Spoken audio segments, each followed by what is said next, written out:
Paz e bem, meu nome é Maria Antônia Orreda e este é o canal Paixão pela Palavra. Vamos lembrar de deixar o like, comentar, compartilhar e ativar o sininho. Estamos em setembro, mês da Bíblia. Estamos acompanhando a carta aos Gálatas, pois todos vós sois um só em Cristo Jesus.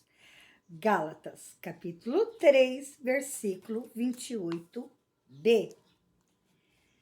O Evangelho pela fé. Deus justifica judeus e gentios. Gálatas, capítulo 2, versículo do 15 ao 21.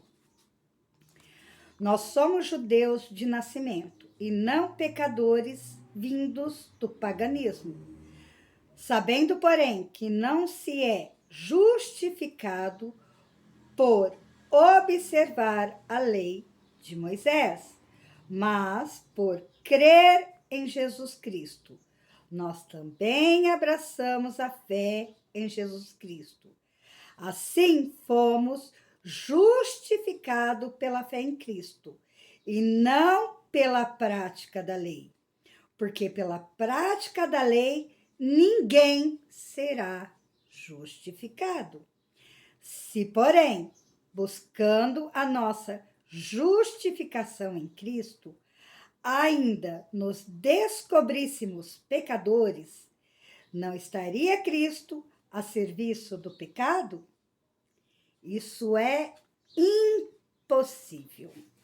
Se eu reconstruo o que eu destruí, então sim, é que me torno transgressor. Aliás, foi em virtude da lei que eu morri para a lei, a fim de viver para Deus. Com Cristo eu fui pregado na cruz. Eu vivo, mas não eu. É Cristo que vive em mim. Minha vida atual na carne, eu a vivo pela fé, crendo no Filho de Deus, que me amou e se entregou por mim. Eu não invalido a graça de Deus. Ora, se a justiça vem pela lei, então Cristo morreu por nada. Palavras do Senhor, graças a Deus. Nossa, uma passagem bem forte. Paulo sabia mais que todos que estavam ali, que foi pela lei que ele perseguiu os cristãos. Foi pela ignorância. Ele acreditava estar certo quando ele perseguia os cristãos. Foi preciso Jesus, literalmente, derrubar ele do cavalo e falar: Saulo, por que me persegues? Para ele poder acordar. Então ele sabia mais do que ninguém o que era viver só pela lei e não por Cristo Jesus. E é que nem ele fala, nós somos justificados por Jesus Cristo. A nossa salvação é dom gratuito de Deus. Não é pela lei que nós vamos nos salvar. É pelo Evangelho de Cristo. Nós temos o livre-arbítrio. Todos nós já fomos salvos.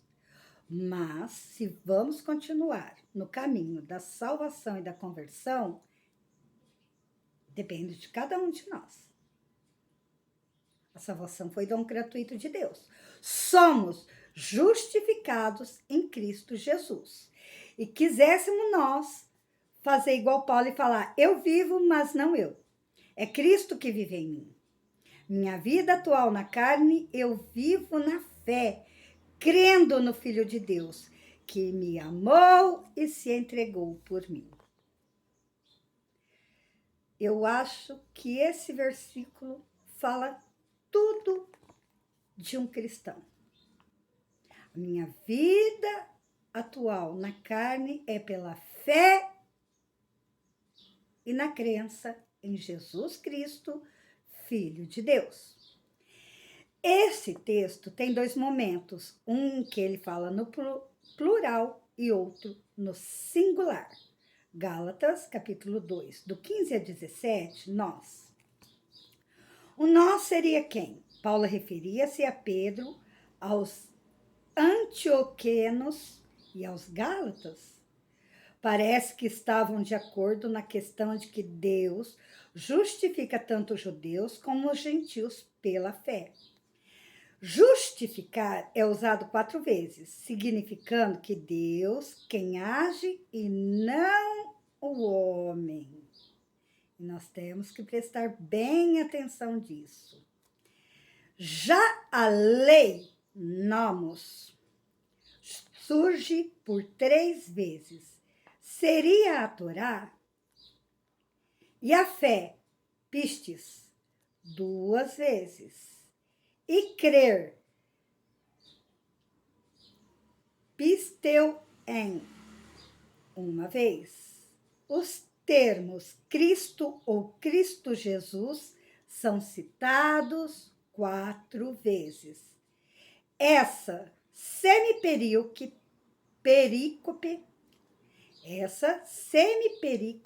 adianta que é pela fé em Jesus Cristo que Deus justifica as pessoas.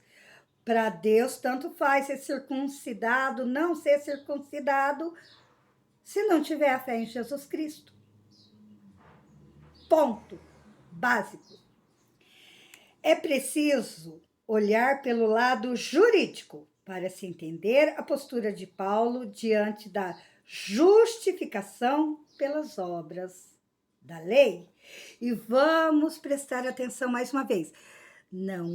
Aqui não está questionando o decálogo, os 10 mandamentos da lei de Deus. São as leis mosaicas.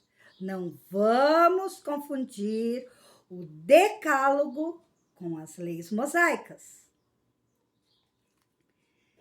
A justificação era uma palavra vital nas relações entre pessoa pecadora e Deus. O justo, entre aspas, se perguntava no dia do julgamento: como ficarei de pé diante de Deus? Salmo 1, versículo 5. Eu, pecador, vemos em Gálatas, capítulo 2, versículo 17. Poderei estar diante dele? Ele me justificará? A perspectiva jurídica era tão provocada e provocava atitudes práticas. Para ser justificado, era preciso praticar a lei. Essas obras da lei iam se tornando, entre aspas, obrigações. O modo de viver ia se complicando.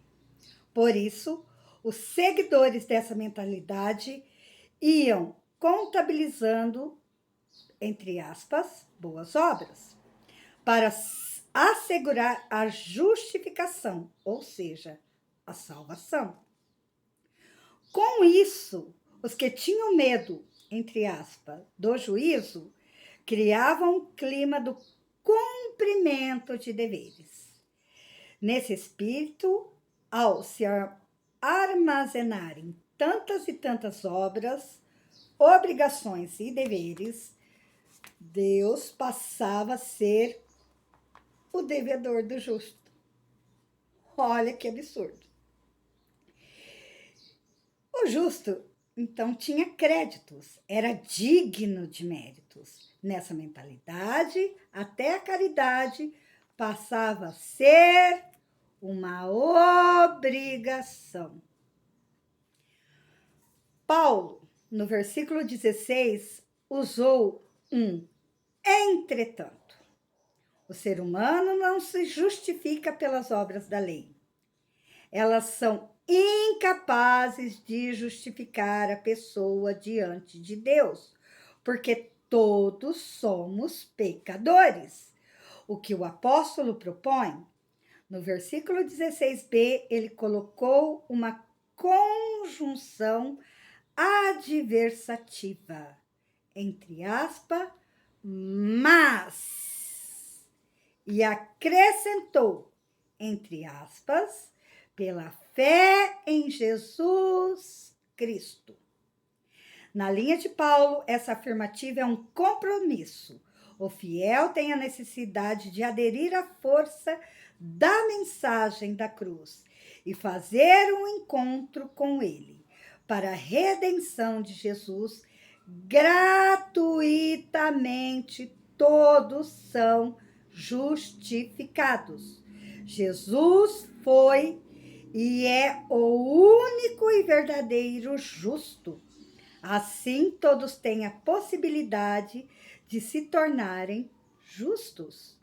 Já aqui na caminhada terrestre, todos são justificados pelo Filho de Deus. Essa é a nova aliança. Portanto, tem-se 2 pontos. A justificação acontece já agora para a pessoa de fé e a acompanha por toda a sua vida comunitária. A justificação acontece pela iniciativa misericordiosa de Deus. E vamos lembrar que a aliança de Deus para conosco, através de Jesus Cristo, foi e é durante a última ceia. Este é o meu corpo, tomai e comei. Este é o meu sangue, tomai e bebei. Essa aliança é feita em Jesus para conosco. Isto é muito importante. É a última aliança de Deus com os homens. Essa última aliança de Deus com os homens é feita através de Jesus Cristo. Gálatas, capítulo 2, versículo do 18 ao 21, tem a palavra eu, bem evidente. A parte no singular é o reflexo do apóstolo apaixonado pelo evangelho.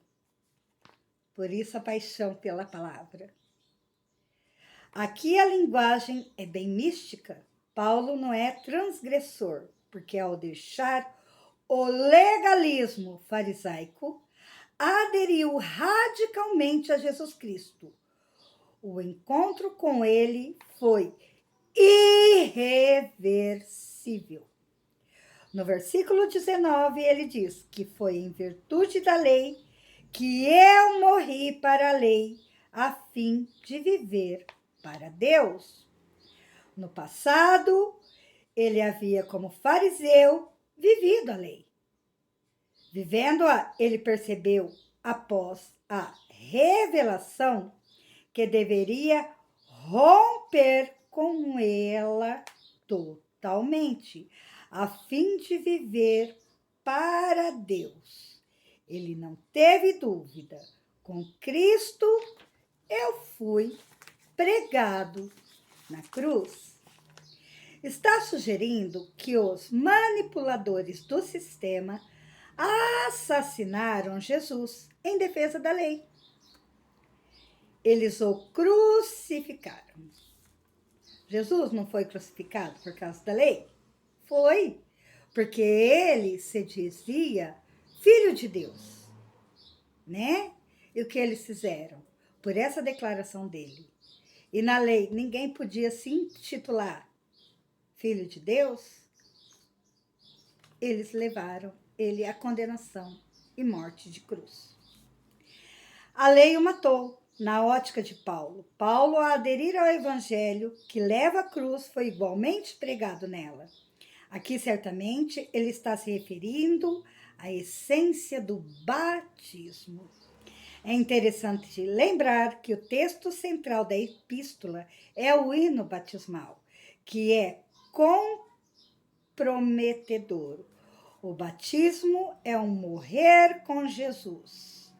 O que aconteceu com Jesus estava acontecendo com ele. Se Jesus foi pegado na cruz, o apóstolo também. Se Cristo ressurgiu e estava vivo, também Paulo.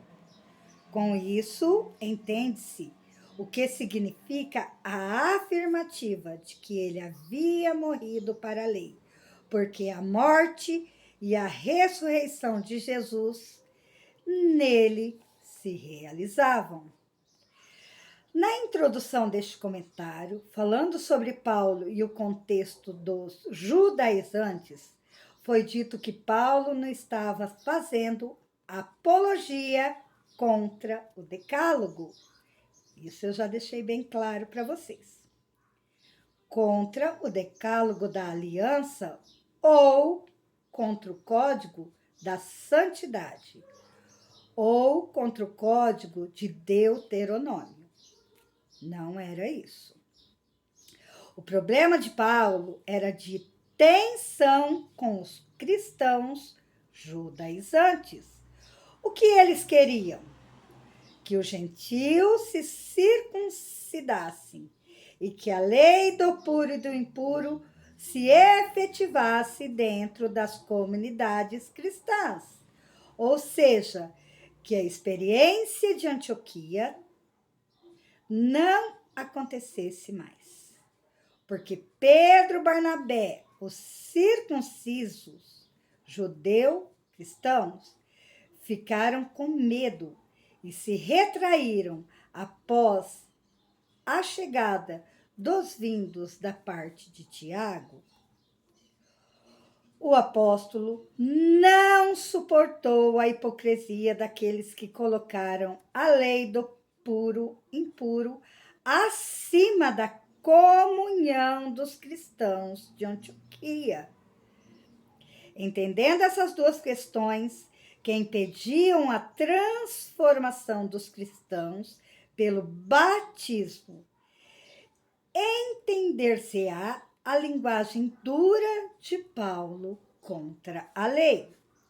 No contexto, ele estava denunciando a prática da circuncisão para todos e a efetivação da lei do puro e do impuro. A mística profunda do apóstolo apareceu no versículo 20. Eu vivo, mas não eu. É Cristo que vive em mim. Após o batismo, ele mudou absolutamente de vida. A vida de Paulo tornou-se a vida de Cristo. Apesar da fraqueza humana, vemos isso no versículo 20. No versículo 21, ele apresentou o sentido vivo da graça, a gratuidade como iniciativa de Deus, que ama e se doa a seus filhos. A graça, quando é recebida com abertura, é uma nova vida proveniente da morte de Jesus. Palavra eclesial. O desafio dos cristãos não deixar lugar à divisão entre si. Não dar espaço ao espírito da divisão, ao pai da mentira. Sabemos que o pai da mentira, sabemos quem é. Devemos procurar sempre a unidade, naturalmente. Cada um é como é, mas deve procurar viver a unidade. Papa Francisco, 7 de maio de 2020. Agora, algumas perguntas que devemos nos fazer. Paulo e os helenistas evangelizaram os gentios, os estrangeiros, porque eles fizeram questão de estar unidos a Pedro, Tiago e João? Eu já vou responder essa para vocês. Porque Pedro, Tiago e João eram considerados as colunas da igreja, tá? O que significou o encontro de Jerusalém para o cristianismo? Então, eu deixei no vídeo aonde nós encontramos em Atos a parte do Concílio Apostólico de Jerusalém, tá? É o capítulo 15 dos Atos dos Apóstolos, capítulo 15 dos Atos dos Apóstolos, versículo 4. Deem uma olhadinha, leem. Vai ser edificante, vocês vão entender melhor toda essa confusão por uma bobeira, né? O conflito vergonhoso de Antioquia pode se repetir nos dias de hoje? Se repete todo dia, principalmente nas redes sociais, né? E a superação do conflito? Gente, o que a gente vê de ataque na Igreja Católica pelos próprios cristãos, né? Por não entender o Evangelho de Jesus tão simples, por viver leis vazias. Não o decálogo. O decálogo é o puro amor de Deus. Se a gente vivesse o decálogo, a gente vivia em paz, né? Amar a Deus sobre todas as coisas e o próximo como a ti mesmo. Precisava. Os outros 9 era automaticamente a obediência nossa, né? Quantas vezes nós não palpitamos errado, muito errado, vamos até contra as Escrituras, contra o Evangelho, contra Cristo. Quando vamos contra a igreja, vamos contra o próprio Cristo, pedra angular da nossa igreja. A nossa igreja não rompeu a tradição apostólica. Ela traz a tradição apostólica até hoje, na figura do Papa Francisco. Quantas vezes vemos leis que o Papa Francisco põe, cartas, exortações, não entendemos, não procuramos nas Escrituras e vamos contra.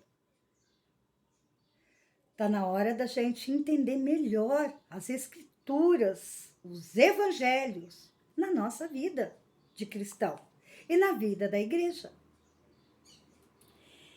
Eu vivo, mas não eu, Cristo que vive em mim. Como manter a mística de Paulo no nosso mundo tão tenso.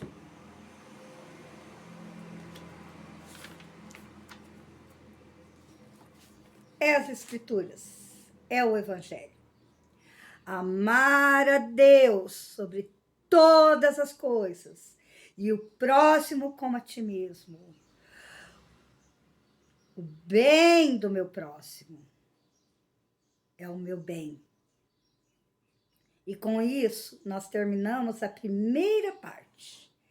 A partir de segunda-feira, nós vamos entrar na segunda parte. Demonstração bíblica, a fé, a liberdade cristã, a unidade em Cristo e a abertura de fronteiras.